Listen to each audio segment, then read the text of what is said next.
Filhos inteligentes. É o que nós vamos falar hoje.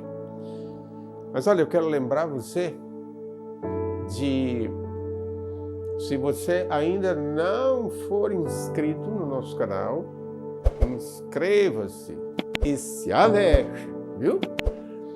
Se você foi edificado com essas mensagens, você tem ouvido, então compartilhe com outras pessoas, tantas outras pessoas que também podem ser edificadas com essas mensagens. Então, compartilhe. E até no compartilhar, se alerte, tá bom? Então, hoje, eu quero falar para você de filhos inteligentes, né? De filhos inteligentes, filhos sábios, e certamente porque foram bem instruídos, né? Então eu tenho aqui 5 maneiras de corrigir os nossos filhos. 5 maneiras de corrigir nossos filhos.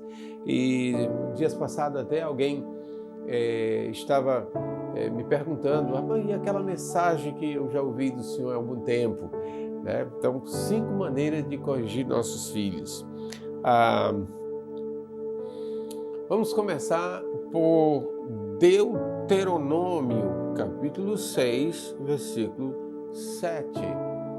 Deuteronômio 6, 7, ele diz que nós devemos ensinar os nossos filhos andando pelo caminho, se deitando, levantando, e é como que Moisés estivesse nos instruindo, dizendo que nós podemos ensinar os nossos filhos, corrigir os nossos filhos no dia a dia, na vida diária, né? E isso é muito legal. É bom porque você nem precisa, olha, senta aí que eu vou dar uma aula para você, menino. Não, é no viver diário, é no cotidiano, é no almoçar, no deitar, no levantar, é na vida diária. Nós somos muito... Os seres humanos, eles trabalham muito por imitação. Nós trabalhamos muito, vivemos muito por imitação. Por isso que tem muitas pessoas que falam que você é o produto do meio. O produto do meio quer dizer isso, que você é parecido com aqueles com quem você convive. Então, por isso que ele diz aqui que ensina a criança, ensina o menino, ensina a menina. Ensina a criança, ensina o teu filho, andando pelo caminho, se levantando. Eu lembro que em 1900 antigamente, eu uso muito essa expressão quando eu não sei da data. Então, em 1900 antigamente, os filhos, assim na hora de deitar, eles, bença pai, bença mãe, eles tomavam a benção e o pai de lá, Deus te abençoe, Deus te faça feliz, Deus te faça próspero, e aí eles lançavam aquela palavra de bênção sobre os filhos, Acabou isso, hein? Agora, se um e outro faz, é exceção, não regra geral. Naquele tempo era regra geral, agora é exceção, Então, os nossos filhos, eles podem aprender com o nosso viver diário, Então, é muito interessante isso. Se você mente muito para o menino também vai mentir muito para você. E assim vai, E assim prossegue. Então, um exemplo é uma maneira de nós ensinarmos os nossos filhos, corrigir os nossos filhos, Corrigir, às vezes a gente pensa corrigir é só disciplinar com a corda, com a vara, com a ripa, também, mas corrigir quer dizer isso, botar nos trilhos, colocar no prumo, trazer de volta para os trilhos, para o caminho. É isso. Então, essa é uma maneira de corrigir os nossos filhos, com a nossa maneira de viver. O que é que os nossos filhos estão vendo em nós? eles estão vendo em nós paixão por Deus, eles estão vendo em nós paixão pelas Escrituras. Os seus filhos já lhe fragaram, pegaram no fraga, você lendo a Bíblia? Já pegaram você no fraga, você com os joelhos dobrados lá dentro do seu quarto? E aí eles abriram e pegaram você no fraga. Você estava orando, conversando com o seu Deus, pedindo a solução dos seus problemas, pedindo a bênção sobre sua família. Eles já te pegaram no fraga assim? Pois é, os nossos filhos, eles aprendem assim no nosso viver diário, né? Isso é muito importante, né? E talvez de todas as outras maneiras, das outras 4 maneiras que eu ensino de como corrigir os seus filhos, ou os nossos filhos, essa daqui seja uma que está realmente no topo. Ela está lá em cima, assim, de tirar troféu. É o exemplo. A segunda maneira de corrigir os nossos filhos é com elogios. Às vezes a gente só critica os nossos filhos, a gente só fala mal deles. E quando o vizinho chega na nossa casa, né, a amiga chega, a gente já vai logo dizendo que o menino não presta, que o menino e tal, e isso é maldição sobre os nossos filhos. Isso não é bênção que a gente está lançando sobre os nossos filhos, né? Então, com elogios. Então, elogie o seu filho. Não necessariamente ser exagerado, né? Não se exceda nos elogios, senão vai viciar ele a receber elogio. Mas de vez em quando você vai elogiando o seu filho, né? O próprio Deus trabalha com elogio, né? Jesus Cristo estava lá no Monte da Transfiguração, estava lá Jesus Cristo, Elias e Moisés e mais Pedro, Tiago e João. Tinha mais alguns discípulos de Jesus ali, e aí lá baixou uma nuvem e aí surgiu, né, uma voz do meio daquela nuvem: eis aí o meu filho amado, em quem tanto me alegro. Eis aí o meu filho amado, que tem me dado muitas alegrias. Olha, elogio. Deus elogia o seu filho. Então, é um exemplo para nós. Então, que nós possamos elogiar os nossos filhos. Então, para você que só critica os seus filhos, elogie também. Um dia desse eu estava conversando com uma determinada senhora e ela me disse: mas eu não vejo nada de bom nele. Eu vou mentir, é? Eu falei: então, se você não vê, você profetiza. Você fala: eu tenho grandes esperanças sobre esse menino. Eu tenho grandes esperanças sobre essa menina. Eu conservo grandes esperanças. E você vai profetizando sobre a vida do seu filho. E olha, eu vou te dizer uma coisa: tem alguma coisa boa na vida do teu filho, porque aí tem que ser o capeta, viu? Porque não tem ninguém tão ruim neste planeta Terra, não tem ninguém tão mal nesse planeta Terra, que não tenha pelo menos uma virtude boa. Eu conheci um camarada que era ladrão sem vergonha, mas eu vi nele uma virtude importante, né? Então, todos nós não somos tão ruins a ponto de não ter nada que preste, mas também não somos tão bons a ponto de não ter alguma coisa ruim. Você está entendendo? Então, naquilo que seu filho fizer de bom, então elogie ele, porque isso corrige, traz ele para os trilhos. Quando você elogia pelo que é certo, você corrige o que ele errou. Ele vai se aprumando, ele vai se enveredando, né? Então, com elogios.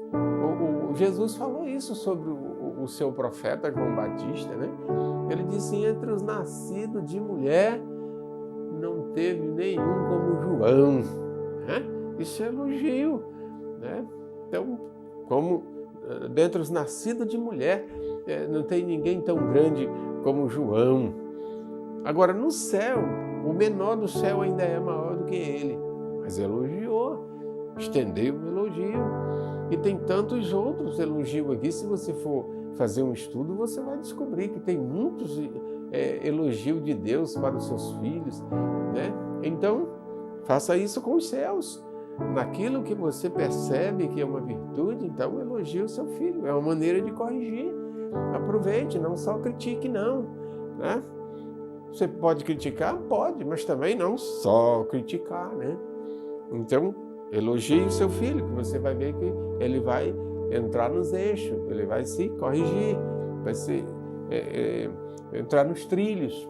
E tem uma outra maneira de corrigir nossos filhos, que é o corte de privilégio, né? Deus, no trato com os seus filhos, que somos nós, ele também faz isso. Ele faz corte de privilégio, né? Quando nós estamos pisando na bola, quando nós estamos pisando na casca da banana, quando nós estamos errando, aí Deus corta privilégio. Tem uns que ele tira o emprego, né? Tem uns que ele tira a saúde, tem uns que ele... Então, tem muito corte de privilégio, né? Então, é um mundo de corte de privilégio. Então, os nossos filhos também, eles podem ser cortados os privilégios quando eles errarem, que é para eles poderem compreender que realmente você não está concordando com o erro que eles estão fazendo. Então, faça isso, corte de privilégio. Ali no livro de Apocalipse, capítulo 2, versículo 5, ele fala sobre isso, né? Mas também quando eles acertam, eu estava vendo ali em Deuteronômio 28, ele diz: tão somente se vocês fizerem como eu mando, aí sim, aí vocês serão benditos ao entrar, são benditos ao sair, bendito a cria das tuas vacas, das tuas ovelhas, a tua amassadeira, teu instrumento de trabalho, aí eita, que aí é show de bola. Então ele também, quando a gente acerta, aí ele derrama. Quando a gente começa a pisar na casca da banana, ele vai tirando. Isso é corte de privilégio, né? Então, quando nós criamos as nossas filhas, né, lá em casa, eu e a dona Elaine, a gente cortava os privilégios. Não, você não vai sair. Você fez aqui errado, você respondeu assim, por cima do lombo, então não vai para o shopping. A gente vai para o shopping, você não vai. Você vai ficar lá na casa da sua avó. Ou então a gente vai para tal canto, você vai ficar aí. Então isso era corte de privilégio, né? Então, isso é maneiras de corrigir os nossos filhos. Como Deus corrige os filhinhos dele também. Quem sabe até mesmo você já foi corrigido por Deus por um corte de privilégio. Eu não sei qual foi, mas você sabe. Que privilégio ele tirou de você para poder você se corrigir. Dias passados eu estava conversando com um determinado cidadão que ele disse que quando tinha os dois olhos, ele não conseguiu ver o que precisava ser visto. Aí foi preciso Deus autorizar tirar um olho, que era para poder ele agora, só com um ele está conseguindo enxergar mais do que quando ele tinha dois olhos. Então é corte de privilégio. Às vezes Deus tira um olho, às vezes tira uma perna, às vezes tira o emprego, às vezes tira uma grana, né? Deixa o ladrão roubar o teu dinheiro, como uma vez ele deixou o ladrão roubar o meu. Então, corte de privilégio. Então, isso é exemplo para nós como criadores de filhos, nós precisamos trabalhar com esses métodos de corte de privilégio, né? E nós também temos a quarta maneira de corrigir nossos filhos é liberdade limitada. A gente precisa deixar os nossos filhos tomarem certas decisões. Não é porque ele é teu filho, ele é tua filha, que tu tem que tomar todas as decisões por ele, não. Isso vai botar eles em mau costume, vai fazer deles um bananão. Eu não sei se você já viu, tem filho que é um verdadeiro banana, né? Tem filho que é um bananão. Por quê? Porque você tomou todas as decisões. No dia que você botou ele para tomar a decisão, ele não sabia nem tomar a decisão. Isso é bananão, né? Isso acontece com filho, com filha. Então você precisa deixar os seus filhos já tomarem decisões já desde pequeno, né? Desde pequeno você já vai, né, Tem mãe que quer empurrar uma roupa, o menino às vezes até nem quer a roupa. E aí ela fica empurrando, não, você vai ter que vestir essa, porque não sei mais o quê. Não, na hora de comprar, deixa ele ter uma opiniãozinha. Se for muito caro, aí você, né, negocia e tudo mais, mas dá uma chance. Não leva ele para as caras, leva ele lá no barato. E aí lá no meio dos baratos você diz, olha, só tem esse azul e esse verde, qual dos dois tu quer? Tu bota ele para decidir, né? Ajuda, isso é ensinar, isso é corrigir, isso é ensinar os filhos, né? Eu lembro que uma vez eu cheguei acho que foi a Gabriele, uma das minhas meninas, e era numa época de aniversário, se eu não estou enganado era de 15 anos, aí eu tinha um dinheiro para fazer a festa de 15 anos, vamos dizer assim. Aí eu fui e falei para ela, olha, eu estou aqui com um dinheiro para lhe dar para você fazer a festa, mas eu vou lhe dar 3 alternativas. Você pode fazer isso aqui com o dinheiro, você pode fazer isso ou isso. Ela disse que já estava com a decisão na cabeça, mas quando eu joguei as 3, ela já ficou indecisa. Ela falou, pai, agora o senhor já começou a me deixar com dúvida do que eu devo fazer. Mas no final ela ficou com uma decisão boa. No final ela ficou com uma decisão boa. Então, é isso é corrigir nossos filhos, isso é botar os nossos filhos nos trilhos, colocar os nossos filhos nos eixos, né? É dar oportunidade para eles também fazerem suas escolhas. Você só faz dizer, olha, essa escolha aqui, ela é ruim, essa escolha aqui, ela é boa, essa daqui é melhor do que aquela, né? Eu costumo até dizer que nós, como filhos de Deus, nós não podemos apenas ter a sabedoria para escolher entre o bem e o mal. Nós precisamos ter a sabedoria para escolher entre o bom e o melhor do excelente, o excelente do excepcional. Infelizmente, tem muitos cristãos que, no máximo, ele aprendeu a decidir ou escolher entre o bem e o mal. Quando chega na hora do melhor, do bom e do melhor, do excepcional, do excelente, aí ele já não sabe mais escolher. Infelizmente é assim. E talvez até porque não foi instruído pelos seus pais quando eram criança. Então, é uma maneira de corrigir nossos filhos, é dar liberdade limitada. Você não vai dar uma liberdade, deixar o seu filho tomar uma decisão que ele vai ser atropelado por um caminhão. Pular de um prédio de 3 andares. Não é isso não, se acalma. Então tem muitas decisões que você, né, procura evitar que ele tome. Mas tem que ensiná-los desde criança, desde pequeno já tem que deixar eles tomarem algumas decisões. Eu lembro que a minha pequena, lá em casa, uma vez, porque esse ensinamento não é da agora não, viu? Já faz muitos anos já. E aí ela estava andando por cima de um formigueiro lá no quintal e eu chamei ela e falei, tem formiga aí. E dói no pé, assim, se ferrar dói. Aí ela insistiu. Quando ela viu os gritos lá para cá. E aí eu falei, eu não havia lhe falado que tinha formiga? Então agora aí eu fui lá, lavei os pés, passei álcool, né? Aí depois eu perguntei para ela, você vai voltar para lá? Ela disse, vou mais não. Então, ótima ideia, boa decisão, volte não, que tem formiga. Mas eu sei que aquelas formigas não iriam matar ela, mas se fosse pular de um prédio, se fosse tomar decisões que estavam a vida em risco, né? Então, mas você e eu, nós precisamos criar os nossos filhos com liberdade limitada. Mas eles têm que ter um pouco de liberdade. Não pode ser só o que você diz, não. Deixa o menino pensar também, tá bom? Isso vai ajudar essa criança a se tornar um filho inteligente. E essa é a quinta maneira de corrigir os nossos filhos, de fazerem eles meninos inteligentes, né? É a vara da correção. Tem gente que usa logo a vara no começo de tudo, mas não é para ser assim não. A vara, ela deve ser usada, mas não logo de início, né? Então eu deixei aqui por último a vara da correção. Saiu aí uma lei da palmada, né? Saiu aí a lei da palmada, porque com a palmada estava havendo muitos pais que estavam se excedendo, né?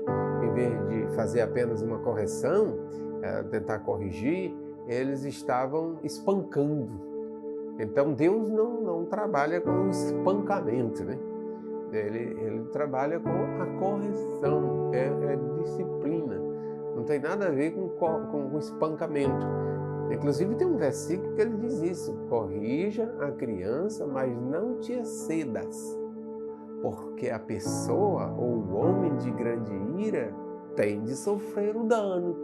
Ou seja, você vai pagar por isso se você espancar o seu filho. Então não é para você espancar, é só um corretivozinho, é só um corretivo. Você não pode danificar o seu filho, como muitos fazem por aí. Queima, corta o dedo, isso é coisa absurda, né? Então é uma maneira de corrigir, né? Isso aí é bem interessante, né? Então eu lembro que quando apagava a luz lá em casa, nossas meninas eram pequenas, apagava a luz e aí a gente acendia a vela. Aí às vezes ela vinha com um dedinho para a vela. Aí eu falava, queima, eu ensinava para ela que queimava a vela. E às vezes até ela levava o dedo assim bem próximo da vela, mas ela não tinha problema com sensibilidade. Então quando ela levava próximo da vela, aí ela puxava rapidinho, falou, não queima. É isso. Também não precisa o pai pegar o dedo da pessoa, da criança e segurar na vela, né? Que aí misericórdia. Aí é espancamento, aí é para ser preso. Aí precisa ir para a cadeia, né? Mas ela mesmo, ela precisa ver que queima e ela puxa, né? Então, a vara da disciplina, ela faz parte disso aí também, né? O menino perceber as consequências das decisões mal tomadas, dos erros, né? Então, isso faz parte da vara também, né? Então, precisa corrigir o seu filho. Ele diz, corrija enquanto é tempo, né? Eu estava lendo esse versículo, ele fica por aqui por Provérbios 22:6, né? Provérbios 22:6.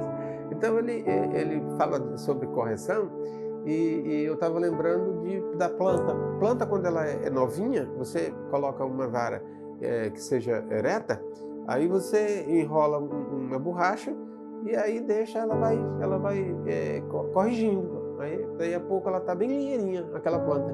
Mas depois que ela já está com 2, 3 anos de idade, aquela planta, veja aí, já se tornou uma árvore, aí não dá mais para corrigir. Então, por isso que os nossos filhos precisam serem corrigidos logo, né? Parece, não quero fechar para vocês aí, mas dizem os estudiosos que o caráter, que é um conjunto de qualidade que identifica uma pessoa, de boas qualidades, esse conjunto de qualidade que identifica uma pessoa, eles são formados de 0 a 7 anos. Depois dos 7 anos, aí tem algumas correções ainda, mas elas são mais lentas. Mas assim, aquela correção que é mais rápida, né? Então ela acontece de 0 a 7 anos, né? Então, aproveite, corrija o seu filho enquanto ele é criança, não espanque, pelo amor de Deus, né? Senão daqui a pouco esse vídeo será viralizado, vai viralizar, né? Olha, o pastor Pinto pregou para bater nos meninos, né? Nas crianças. Aí vai bombar. Mas não é isso. Eu estou ensinando você a corrigir o seu filho de uma forma amorosa. Tem que ser com amor. Inclusive a Bíblia usa muito essa expressão, né? Corrija com amor, não é com ódio, não. E quando você tiver com ódio no coração, não corrija ninguém, né? Nem adulto, nem criança, nem ninguém. Não faça isso, não. Deixa passar a raiva primeiro. Deixa passar o ódio primeiro, para depois você tomar qualquer decisão de correção, né? Mas com ódio, se acalma. Você já tomou o seu Ceacalme hoje? Tem uma medicação lá no Ceará, né? Um medicamento natural chamado Ceacalme.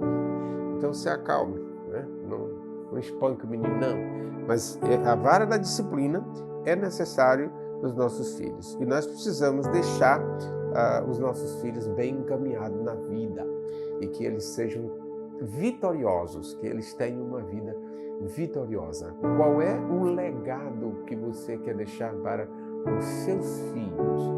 Porque diz que herança é aquilo que você deixa para os filhos. E legado é aquilo que você deixa nos seus filhos. Neles, não para eles, mas nele. Então, que legado você quer deixar para os seus filhos? Então, espero que você deixe assim, um legado maravilhoso e principalmente o legado eterno. Eu sempre penso no eterno, não sei se você já percebeu isso. De vez em quando eu falo no eterno, porque não tem um legado melhor para se deixar para um filho do que a salvação eterna, os dias eternos, a eternidade com Deus. Não tem nenhum legado melhor que você possa deixar nos seus filhos do que a salvação eterna. Como eu sou satisfeito e me dou por vitorioso, porque as minhas 3 filhas aceitaram Jesus como seu Salvador e hoje servem ao Senhor, nosso Deus, o amado da nossa alma. Esse é um legado que nós estamos deixando, eu e minha esposa estamos deixando para as nossas filhas. Deixem para os seus também. Tá bom? Que Deus possa ajudar e lhe dar sabedoria para fazer dos seus filhos também sábios e inteligentes. Quem anda com o sábio se tornará sábio, mas quem anda com o tolo acaba mal. Então que Deus faça com que você seja sábio o suficiente para transmitir essa sabedoria para os seus filhos, tá bom? E que a graça de nosso Senhor Jesus Cristo, o amor do Pai, a comunhão e a consolação do Espírito Santo esteja com todo o povo de Deus, inclusive com aqueles que precisam de sabedoria para fazer dos seus filhos vitoriosos. E vamos embora. Feliz e alegre com Jesus. Acabou!